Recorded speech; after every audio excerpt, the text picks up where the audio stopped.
In our next session, Pioneering the Future of Chips Manufacturing, we delve into Intel Foundry's ambitious 10x moonshot mission to fully transition into autonomous factories.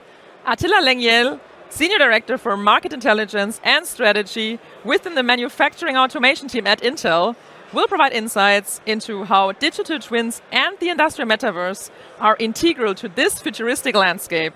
So Attila, moonshot mission sounds quite intriguing. Please tell us more about that. Nina, thank you very much for the opportunity that I can be here and talk about our 10x moonshot.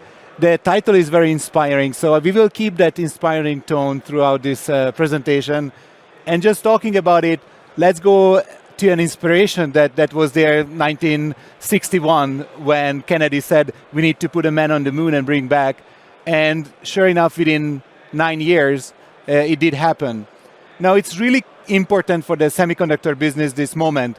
It's actually created this current semiconductor business because when they really calculated what kind of compute power the Apollo mission would need, they realized that time that current technology was not enough and they really needed to research. That's really how our great founder, Robert Noyce, really secured many of the contracts for the Apollo mission and created a big, inspirational, amazing business we have.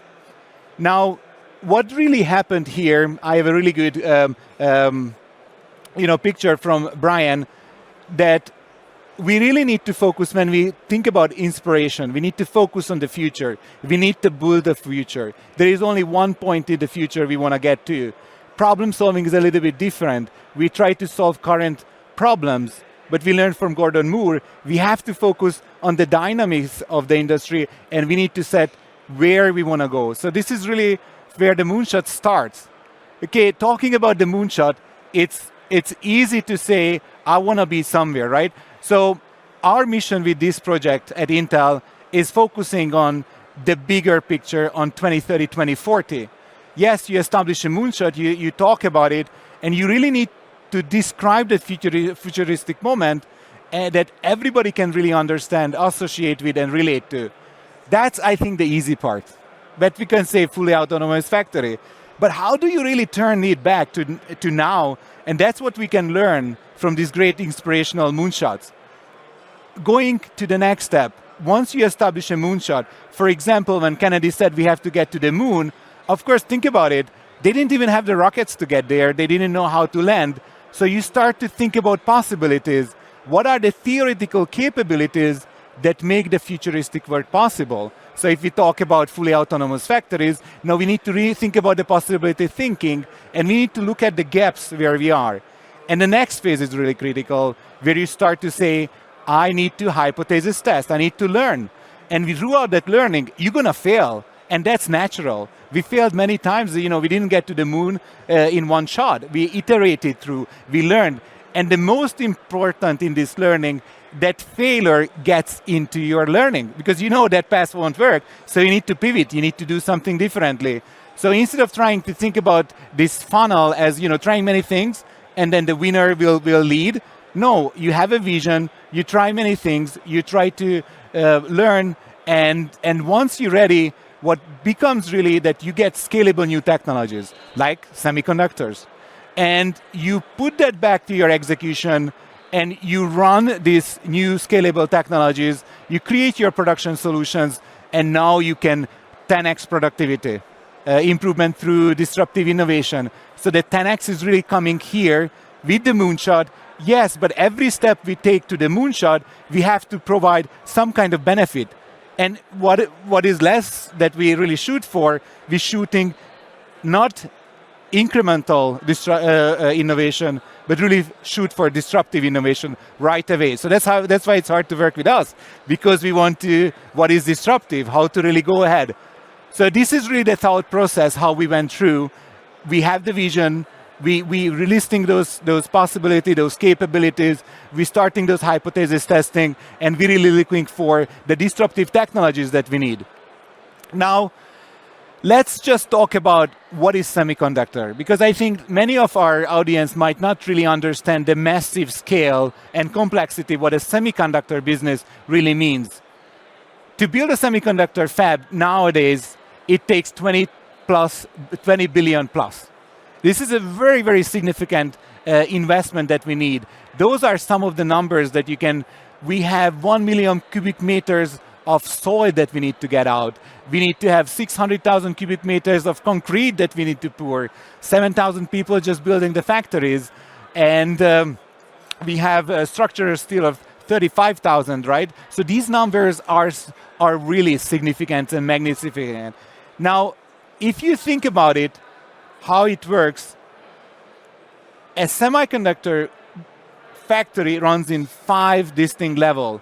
Many times when you look at our YouTube videos, you're going to really see a fully automated factory. So you could say, guys, you already have everything automated. Why do you, what is this vision about? You need to see it holistically, as we heard throughout this messe, holistic digital twin, holistically look at it. We have the roof with a lot of different equipment. Then below the roof, we have the air ducts that actually cleans the air. Then we have the clean room that everybody knows about, where the wafer is really going through process tools. We have 1,200 plus process tools with at least 2,000 autonomous AVG robots or AMHS robots that delivering the wafers. Now, on that level below, we have the sub-fab that has thousands of pumps, transformers, power cabinets that actually supplies back to the equipment. And below that one, we have the utilities. So think about the entire thing as a holistic. Any of those several tens of thousands of equipment go bad, go wrong, we have scrap, we have problems. So all those extremely complex systems together is what we're focusing on when we talk about fully autonomous fab. Now, we do know as we move forward, we are going to have to work with intelligent artifacts, right? So the idea is that, the Moonshot fully autonomous fab, we want to describe the environment it's going to happen in. And we know it's going to be digital. It has to be digital.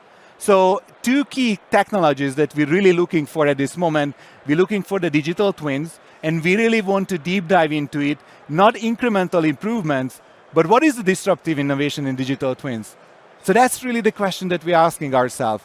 And on the other side, the metaverse, where we will co-work together and create value together in the intelligent artifacts, is really, really critical for us.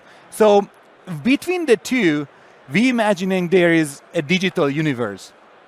And that is really, we use the digital universe as describing that complex systems and integration that you need to really make happen to enable these 2 technologies. And that the digital universe will seamlessly connect physical asset and intelligent artifacts and our employees and facilitate the free flow of digital data across unified platforms, accelerating co-creation. So the interesting thing is unified platforms. Now let's a little bit deep dive into digital universe. So what is our goal? Our goal is become the 2nd largest foundry by 2030, most advanced, and as well the most sustainable. Now, if we look at technologies, what we do internally with our assets and that digital twin technology that we're looking at, we need to create exceptional value for our customers and stakeholders. So every step we take together, it's a value add serving the customer. Now, those technology that we look for, digital modeling, we have to create the models, right? So you need to have that data models, you need to have the CAD models, you need to really have that data model. What is that assets really described in the digital world? Now you need the digital thread to load it with data. So now you have both the model and the thread. The next one is the big thing is simulations. We need to have that physics-based simulations what is our understanding how these digital assets should be working and what is the performance of it. Now, once we have these 3 steps, then we can move forward and we can look at autonomous AI agents. We can use the simulation, we can use this to learn from it with some methods like deep reinforcement learning and any other learning that can help us to really assess what is the best decisions we need to make. And the last one, it has to go back to the physical world. So somebody or something needs to translate it back, and that's where we're looking at intelligent cyber-physical systems, like cobots, humanoid robots, AMRs, those decisions that made in the digital world, now you need to bring it back to the cyber-physical systems. Now that's really one side, how we operate. So we did believe that digital twinning and digital technologies will help us to really channel value toward our customers. However, as well, we need to have an exceptional Foundry customers employee experience, the human side. How do we really help co-create value? With the Interseal Metaverse, you have really good stations down there about how we can create immersive design and engineering. How we can, and the entire floor, not just here, the many other buildings, about virtual factory operations. We can establish that. We can have supply chain optimization throughout this digital world. We can have immersive employee training. We can have an employee to hop onto the metaverse and learn, how to operate the tool. And as well, which is really, really critical for us, education. As we're building more and more factories in the United States, we do need to have those tools available for the STEM education, the students, to be able to experience what semiconductor manufacturing is and see the beauty of this complexity and how engineering marvel it is. So we really would like to create metaverse for them to come in and work for us. Now, another very important aspect, these are exciting, great technologies. And there is nothing that stops us to do all these, but we really need to think about positive sum automation. We want to create value together, and that value needs to be created throughout measuring the success, the team, the machines, the process, the systems. We really need to look at holistically. If we look at holistically from the digital twin perspective point of view, we need to look at it from the automation perspective point of view. So closing my presentation is about 10x moonshot. We want to get to fully autonomous factories. That's really where we want to be. These are really the aspects where we want to get, and these are the technologies and sciences we need to get there. Thank you. Thanks, Attila, for taking us on this impressive journey with you. A lot of technologies, a lot that's planned there. So I'm wondering, how are you collaborating with Siemens in realizing all of this? Yes, I think when Roland came out in his SES in his presentation and talked about building factories in the virtual world, I had a chance yesterday to talk to him about it, and it was really great and inspiring discussion that yes, you have to really organize and practice how great it is that you can have the virtual world where you can actually set up your operation, learn from the virtual, and once you get into physical, you already know what you want to do.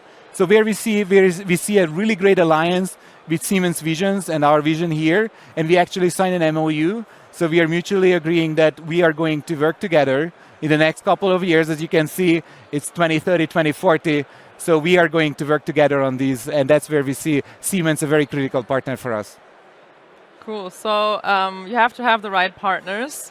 Nevertheless, it's a really ambitious plan. I already said that in the beginning. You also said it. So I'm wondering, what challenges do arise when the objective is to become the second largest foundry by 2030? I think it's really two aspects. One is the technology. We are really working on the EUV technology to bring our 18A technology out and 5 nodes in 4 years. That's really a major challenge. We are moving and we are really advancing there. The second one is really how do we create exceptional value for our foundry customers? How we become serving them the best there can be. It's always nice to give people a hands-on example. So yes. I'm wondering, can you give us a concrete example of how the industrial metaverse has been integrated into operations at Intel Foundry already? The pandemic gave us a really good insight into we have to learn how to work digitally. And throughout the pandemic, we had a lot of program with the HoloLens and with other technologies.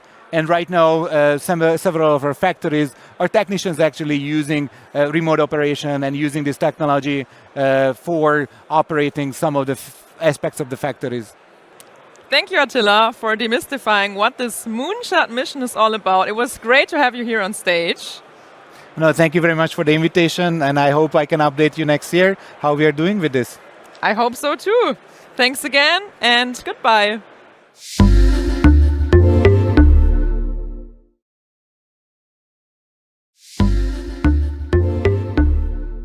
Thank you for watching. To learn more about this topic, check out the links in the description. And if you enjoyed what you saw, like the video and subscribe to the channel.